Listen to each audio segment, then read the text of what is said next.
Então, gente, 300 mil pessoas mortas por Covid no país. Muito triste, né? São milhares de famílias, milhões de pessoas que estão sofrendo a perda de pessoas queridas. É uma situação muito lamentável, muito trágica, uma situação que a gente, né, nada que a gente fale aqui vai confortar de fato as pessoas que estão passando por isso.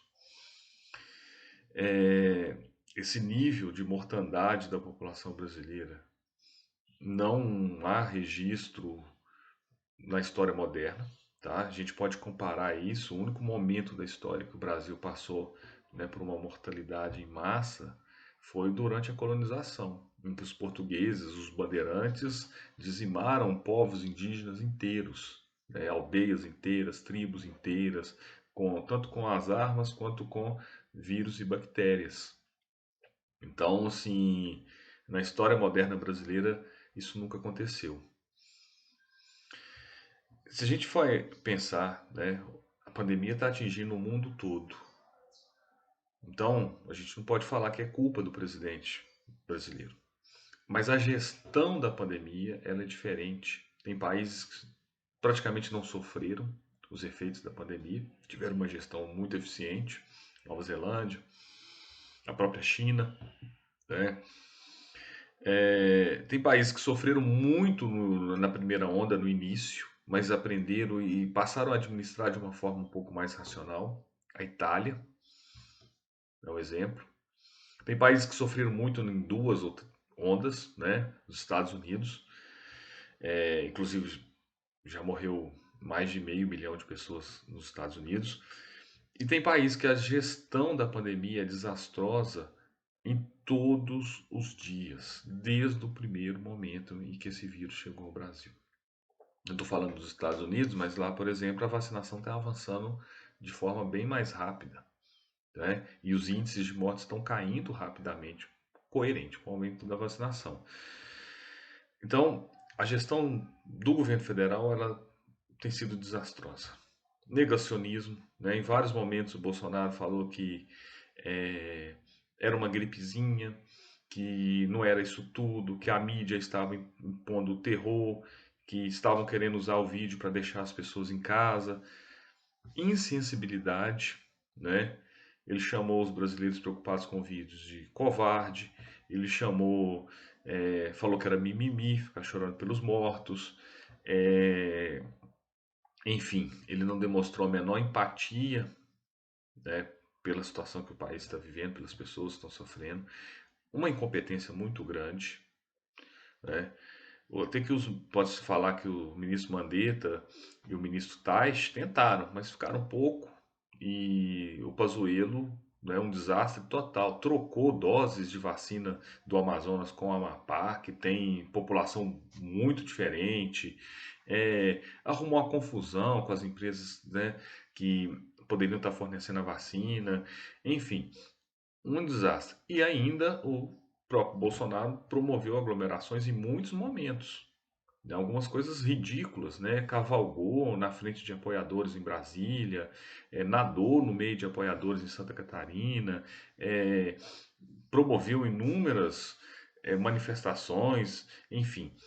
Eh, Bolsonaro é o grande vírus do Brasil. E ele deveria ser retirado o mais rápido possível da presidência. Do ponto de vista dos governos estaduais, a incompetência, a insensibilidade, a imbecilidade do Bolsonaro, às vezes tem até dificultado a gente enxergar a incompetência dos governos estaduais também, muitas vezes a covardia, tá? Os governos estaduais, por exemplo, eles não conseguiram organizar o transporte público, o principal vetor de contaminação, em todo o período da pandemia. Ônibus, trens, metrôs lotados. Principal lugar de contaminação. Em nenhum momento os governantes conseguiram aumentar a frota de ônibus nas ruas, aumentar os horários dos trens. Pelo contrário, em alguns momentos eles retiraram Então, se tem um grande número de pessoas que precisam continuar circulando, mesmo se estivéssemos em condição de lockdown. Tem enfermeiros, auxiliares de enfermagem, pessoas que trabalham na área administrativa de hospital, farmácia. Muita gente não tem carro, vai se deslocar de transporte coletivo. Não tem jeito de você atravessar São Paulo de ponta a ponta a pé, atravessar Belo Horizonte de ponta a ponta a pé. Então, né, o transporte coletivo é privado, as empresas atuam com lógica de lucro, elas não estão preocupadas com a sociedade e reduzir os passageiros, elas reduziram o volume de ônibus, o que aumentou as aglomerações. Os governadores não tiveram condições de não se apresentar, foram covardes para resolver essa situação. E ainda tem empresas que estão deixando de pagar os motoristas que estão expostos à contaminação desde o início da pandemia, alegando crise. Talvez é um serviço que deveria ser estatizado, tá? Muitos governadores tomaram decisões lentas, outros também agiram de forma negacionista em alguns estados, tá? E alguns, né, ainda tiveram uma gestão desastrosa, até mesmo na vacinação. Debaixo do nariz do governador Romeu Zema, aqui em Minas Gerais, mais de 700 pessoas furaram a fila. Zema até mesmo demitiu, né, o secretário de saúde, que foi responsável por essa vagabundagem, por esse crime.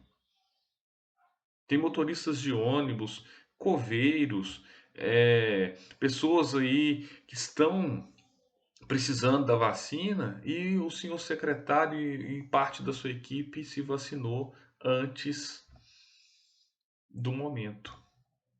Isso é um egoísmo muito grande. O Zema demitiu, mas olha o nível das pessoas em que ele nomeou, né? O tal do novo, que é uma enganação. Em relação às gestões municipais, teve todo tipo. Teve negacionista, teve incompetência, mas mesmo entre os prefeitos que tomaram atitudes corretas desde o princípio, nós temos que reconhecer uma grande limitação para os municípios. Dos três entes da federação, é o que tem menos recurso. Quem tem mais recurso é o governo federal.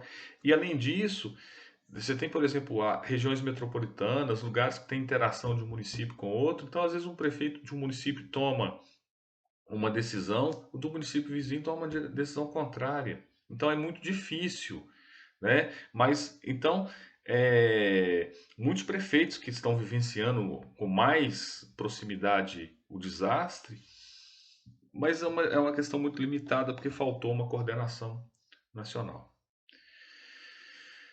Então chegamos nessa situação, né?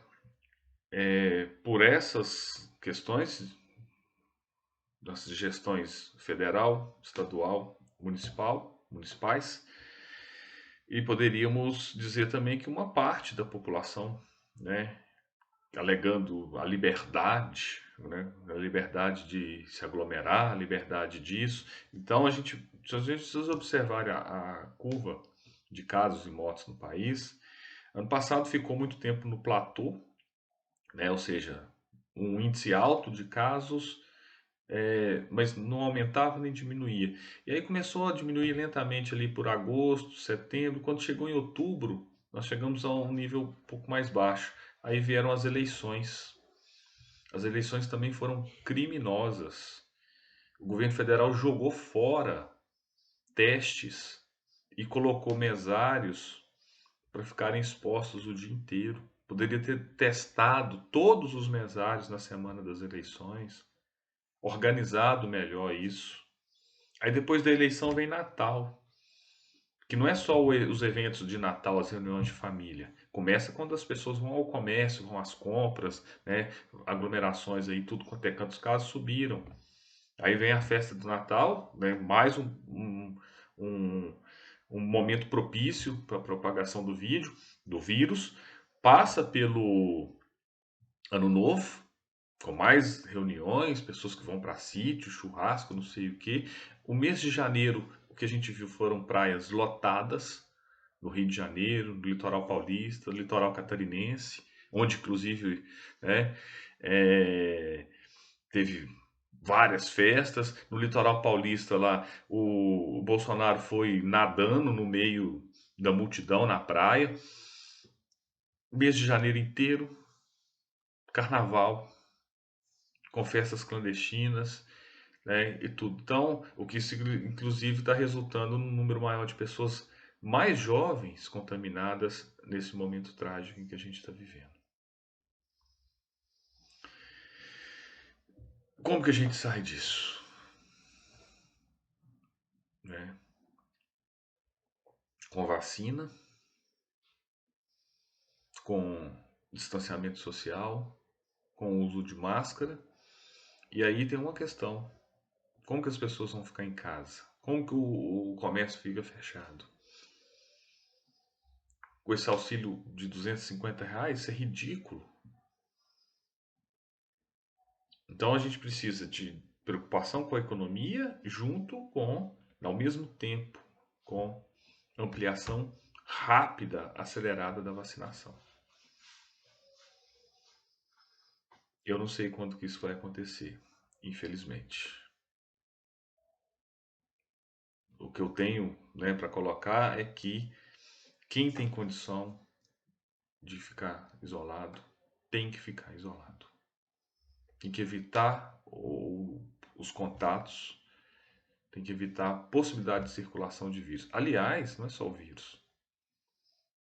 Hoje você não pode ter um infarto, não pode ter um parto de risco, não pode ter um acidente de trânsito, porque não tem vaga nos hospitais. A estrutura colapsou. Então vamos, né, segurar mais um pouco e torcer para que em breve a situação melhore. É isso. Muito obrigado.